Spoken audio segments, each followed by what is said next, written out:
Bismillahirrahmanirrahim. Assalamualaikum warahmatullahi wabarakatuh. Alhamdulillahumma nahmaduka ya man awduhta lana subulal hidayah wa azahta an basairina bishawatal giwayah wa nusalli wa nusallim ala man arsaltahu syahidan wa mubashiran wa nadhira wa da'iyan ilallahi biiznihi wa sirajan munira. Rabbi shrah li sadri wa yassir li amri wahlul 'uqdatam min lisani yafqahu qawli. Rabbi yassir wa la tu'assir ya Allah. Rabbi tammim bil khair.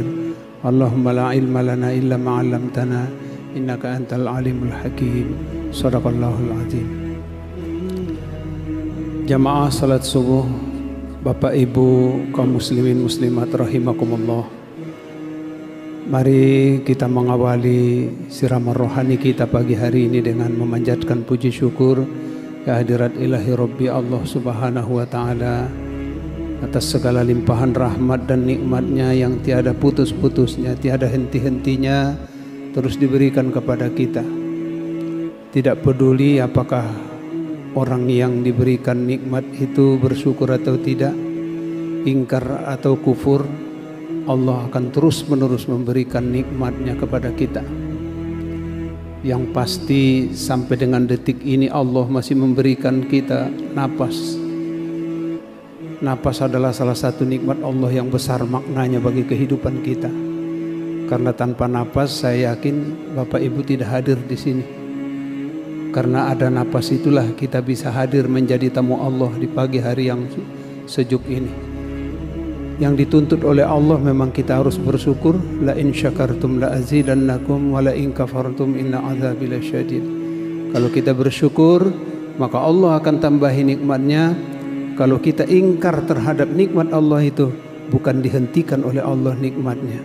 Allah hanya mengingatkan bagi mereka yang ingkar, wa in kafartum inna azabi lasyadid. Saya punya azab yang sangat pedih. Hanya itu saja diingatkan oleh Allah kepada kita. Maukah kita mengingat itu? Maukah kita bersyukur? Kembali kepada kita sekalian. Oleh karena itu maka makna bersyukur tentunya kita awali dalam setiap aktivitas dan kegiatan kita, terutama ketika kita berada di rumah Allah seperti saat ini. Selanjutnya saya mengajak kita semua, mari pula kita titipkan salam kita dalam bentuk sholawat kepada junjungan kita Nabi besar Muhammad sallallahu alaihi wasallam. Sholawat yang kita harapkan nantinya kelak akan mencatatkan nama kita sebagai salah seorang umatnya, umat Rasulullah sallallahu alaihi wasallam yang akan mendapatkan syafaatnya di yaumil akhir.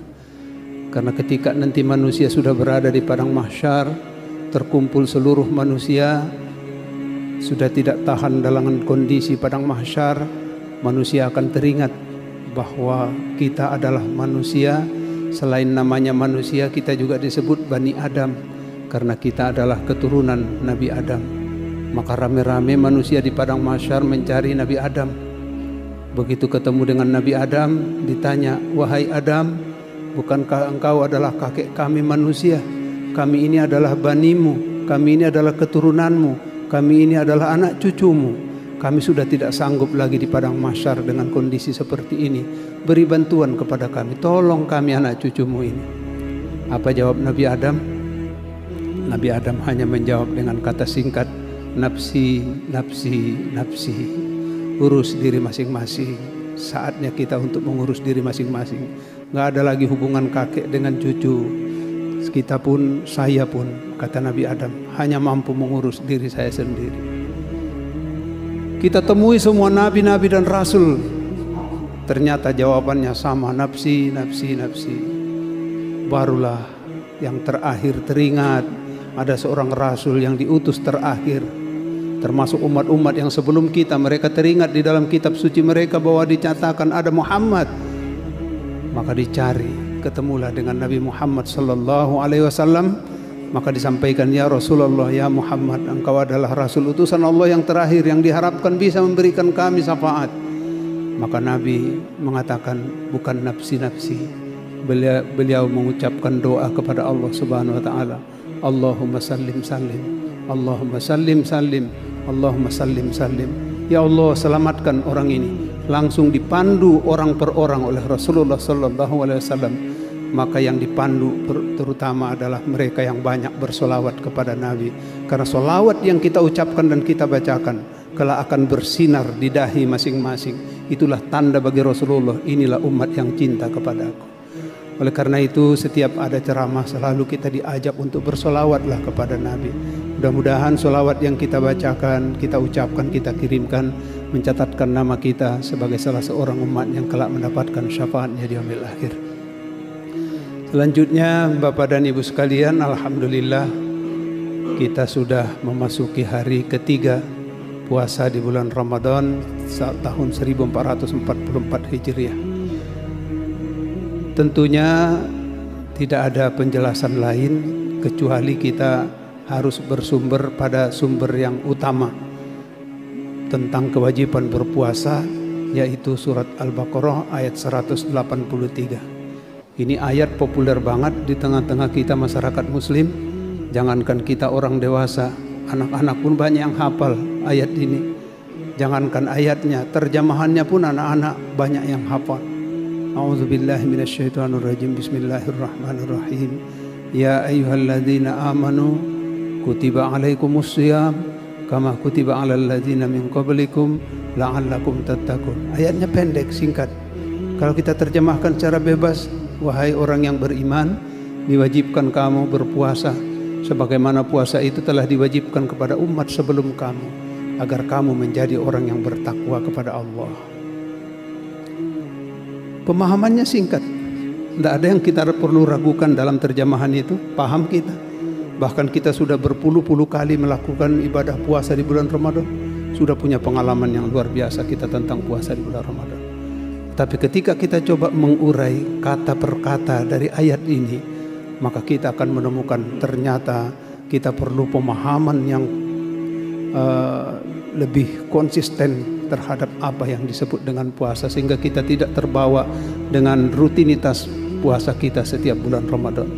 Coba kita lihat kalimat pertama, ya ayyuhalladzina amanu, hai orang-orang yang beriman. Apa yang perlu kita pertanyakan pada kalimat ini?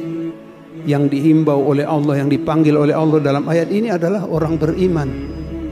Padahal puasa itu bukan rukun iman. Puasa itu rukun Islam. Saya tanya anak-anak di Menasakerung di Pagar Air, anak-anak tahu nggak apa puasa itu rukun apa? Rukun Islam Pak Kul. Saya dipanggil oleh mereka Pak Kul di Menasakerung. Bagus kalau begitu. Kalian tahu? Tahu. Berapa rukun Islam? 5. Sebutkan satu-satu, disebutkan satu-satu, mulai dari mengucap 2 kalimat syahadat sampai naik haji ke Baitullah. Ternyata mereka paham bahwa puasa itu adalah rukun Islam. Sedangkan ayat yang memerintahkan kita puasa, sebutannya bukan hai orang Islam, tapi hai orang yang beriman. Ini jangan-jangan ada yang keliru dalam ayat ini. Jangan sampai kita berpikiran seperti itu. Al-Quran satu huruf pun tidak ada salahnya. Kita, background kita, referensi kita adalah Al-Quranul Karim. Lalu apa persoalannya di sini? Persoalannya adalah ketika kita melakukan ibadah puasa tidak cukup hanya rutinitas. Ketika kita melakukan ibadah puasa di bulan Ramadan tidak cukup karena kita sudah punya pengalaman. Akan tetapi setiap bulan Ramadan saatnya kita memperbaharui iman kita, memanggil iman kita. Saatnya kita merasakan dan mengatakan bahwa saya orang beriman, dibuktikan dengan saya mampu melaksanakan ibadah puasa di bulan Ramadan. Dituntut kita seperti ini. Saya kepada anak-anak muda saya tanya, apakah kalian yakin bahwa melaksanakan ibadah puasa harus dengan iman? Oh yakin Pak. Saya tanya kepada mahasiswa, yakin, yakin. Betul, betul. Oke, kalau begitu kita cek berapa rukun iman. Gak usah jauh-jauh, gak usah tinggi-tinggi ilmunya, rendah-rendah saja. Berapa rukun iman? 6. Oh, bagus, dia sebutkan satu-satu. Percaya kepada malaikat? Percaya. Ada berapa malaikat yang harus kita imani? Ada 10. Dia sebutkan mulai dari Jibril, Mikail, semua disebutkan. Saya tanya, yang mencatat kebaikan dan keburukan siapa? Raqib Atid. Oh, yakin ada di kanan kirimu Raqib Atid? Yakin. Ingat loh, kalau puasa itu harus didasarkan kekuatan iman, bukan karena keislaman kita saja. Kalau kita buka nanti Asbabun Nuzul ayat 14 dari surat Al-Hujurat, ketika orang-orang Arab Badawi datang kepada Rasulullah mengatakan, "Ya Muhammad, kami orang beriman, kami sudah beriman ya Rasulullah." Allah langsung menurunkan malaikat Jibril, beritahu kepada Muhammad, mereka belum beriman. Al-Hujurat ayat 14. Lalu Nabi mengatakan, jangan ngaku beriman dulu, kalian belum beriman, tetapi kalian sudah Islam. Ternyata kita menjadi muslim, menjadi orang Islam, belum tentu orang beriman. Bahaya. Nah, oleh karena itu maka dalam bulan suci Ramadan, iman menjadi kata kuncinya. Benarkah kita berpuasa? Benarkah puasa kita? Mampukah kita akan meraih semua predikat-predikat dan hikmah-hikmah yang begitu besar dalam bulan suci Ramadan? Sangat ditentukan oleh kekuatan iman kita. Maka saya tanya tadi, ada Raqib dan Atid. Baik, kalau begitu, saya bilang nanti siapa yang pulang kuliah ini, uji diri masing-masing ya. Minimal ketika Anda sampai di lampu merah. Ketika Anda sampai di lampu merah, mata Anda melihatnya kemana? Apakah ke lampu merahnya? Ataukah ke kiri kanan ada tidaknya petugas yang mengawasi? Kalau ternyata matanya melihat petugas kiri kanan, tidak ada yang ngawasi, langsung melanggar aturan lalu lintas, melanggar lampu merah, tanyakan kembali bahwa kenapa dituntut iman dalam melakukan ibadah puasa. Karena puasa boleh jadi sah, tetapi pahalanya bisa hilang. Itulah sebabnya puasa dituntut kekuatan iman untuk mereka yang melakukan ibadah puasa di bulan Ramadan. Ini tidak main-main. Jangan sampai nanti kita puasa penuh, banyak puasa kita, tetapi nol isinya, nggak ada isinya sama sekali. Sayang kita, capek kita, lapar kita, haus kita, kita tahan semua itu, kita berjuang habis-habisan, tetapi ternyata karena kita lalai, maka kita tidak mendapatkan apa-apa. Bukankah kita paham dan tahu ada yang membatalkan puasa, ada yang membatalkan pahala puasa. Salah satu dari yang membatalkan pahala puasa adalah melakukan dosa selama kita melaksanakan ibadah puasa. Dosa apa yang kita lakukan? Boleh jadi dosa itu kepada Allah, dosa kepada makhluk, maka hukumnya adalah sama, melakukan dosa. Kaum muslimin, Bapak Ibu hadirin sekalian yang berbahagia, oleh karena itulah maka ayat ini diawali dengan kalimat ya ayyuhalladzina amanu, hai orang-orang yang beriman, karena kita dituntut kekuatan iman kita dalam menyelenggarakan dan melaksanakan ibadah puasa di bulan Ramadan. Yang kedua, kita lanjut pada kata kutiba. Ya ayyuhalladzina amanu kutiba alaikumusiyam. Kutiba. Kita coba bolak-balik Al-Qur'anul Karim, maka banyak kata kutiba di sana. Kita coba lakukan komparasi antara satu ayat dengan ayat yang lain. Kita coba lihat makna kutiba itu apa. Maka kita lihat kamus dalam bahasa Arab, ada 3 suku kata yang sama maknanya. Yang pertama adalah wajaba, bahasa Indonesianya wajib. Yang kedua adalah fardu, bahasa Indonesianya fardu.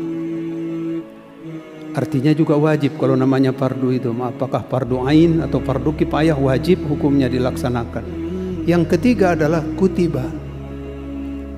Maka ketika kita mencoba mencari tahu wajibah itu digunakan untuk apa, fardu itu digunakan untuk apa, kutiba itu digunakan untuk apa, barulah mulai merinding bulu kuduk kita. Ternyata kata kutiba tidak sembarang ditempatkan oleh Allah dalam ayat. Antara lain, Allah menjelaskan kata kutiba yang menjelaskan tentang ayat kutiba alaikumul qisas. Diwajibkan kamu melakukan qisas. Apa itu qisas? Qisas apabila seseorang membunuh orang lain, maka dia wajib dibunuh. Nyawa, taruhan nyawa. Maka kata kutiba yang digunakan dalam ayat ini, kutiba alaikumul qisas, karena urusannya nyawa dengan nyawa. Yang kedua, kata kutiba digunakan untuk apa? Kutiba alaikumul qital, diwajibkan kamu perang. Perang pun wajib hukumnya. Tetapi dalam Islam, perang boleh kita lakukan dan harus kita lakukan ketika musuh sudah menyerang kita. Islam tidak membenarkan kita menyerang terlebih dahulu, tapi kita siap menyerang ketika musuh menyerang kita. Itu prinsipnya. Namanya perang, saya rasa namanya perang nggak ada perang ece-ece ya, kecuali waktu kita masih kecil-kecil dulu. Masih kecil-kecil dulu perang-perangan gitu ya. Nah itu perang ece-ece.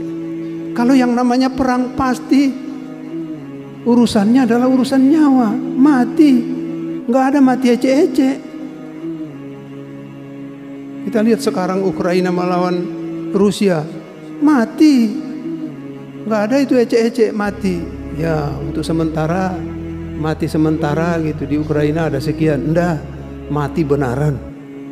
Maka di dalam Al-Quran berulang kali dikatakan kutiba alaikumul qital, wajib kamu melakukan perang.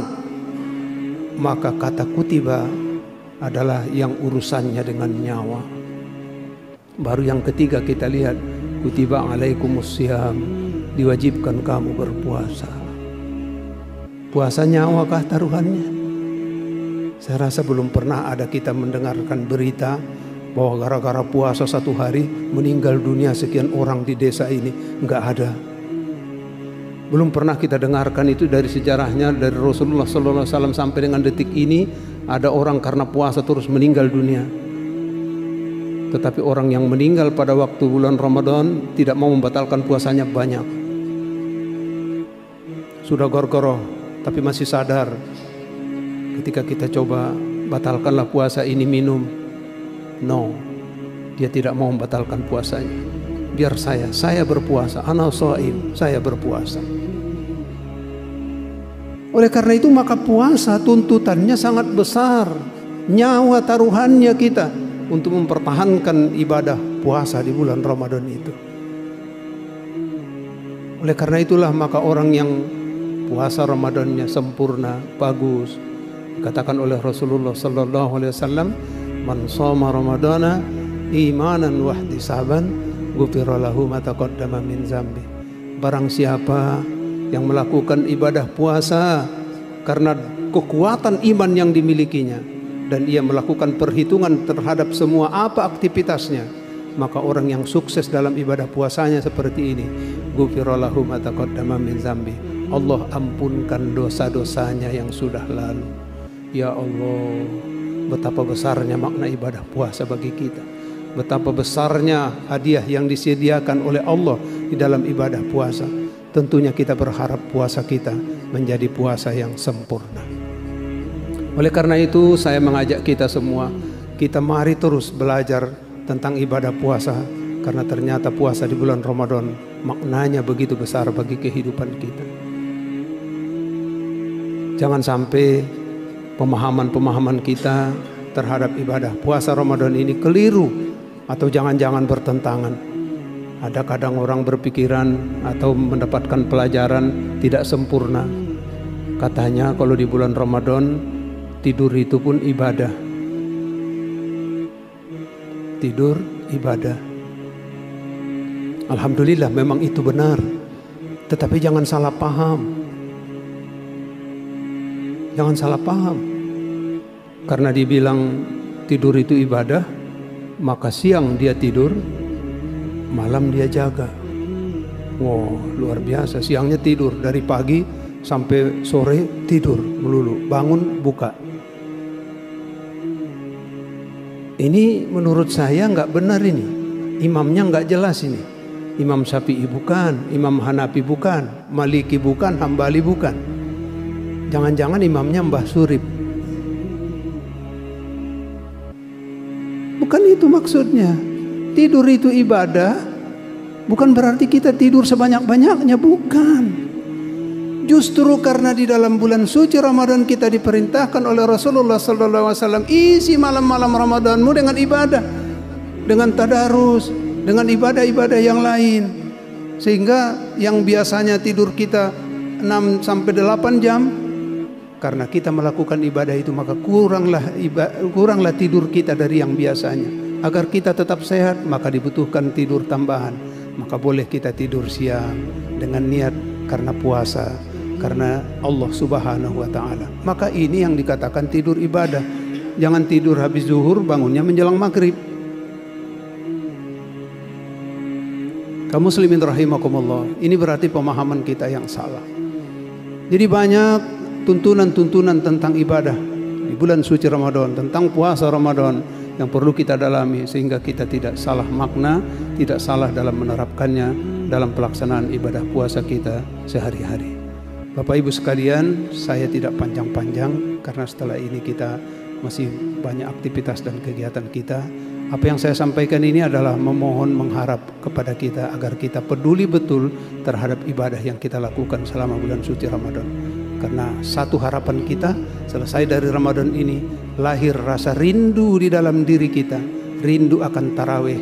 Ketika kita rindu akan tarawih, tidak bisa kita bertarawih di luar bulan suci Ramadan. Tarawih itu ada di bulan Ramadan. Tapi bagaimana mengobati rindu kita terhadap tarawih yang kita lakukan setiap malam di bulan Ramadan? Lakukanlah sholat malam di luar bulan Ramadan. Maka kita akan mendapatkan kenikmatan sholat malam itu. Ya Allah, seakan-akan ini adalah bulan Ramadan.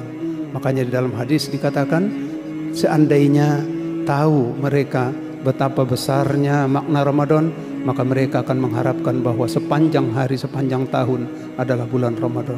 Mari kita isi nanti kerinduan kita terhadap Ramadan ini setelah Ramadan selesai, agar kiranya kesan yang didapatkan selama bulan Ramadan ini betul-betul salah satu di antaranya adalah keampunan yang diberikan Allah atas dosa-dosa kita semua. Demikian saja, mohon maaf atas segala kekurangannya. Hadanallahu wa iyyakum ajma'in. Billahi taufiq wal hidayah wal ridha wal inayah.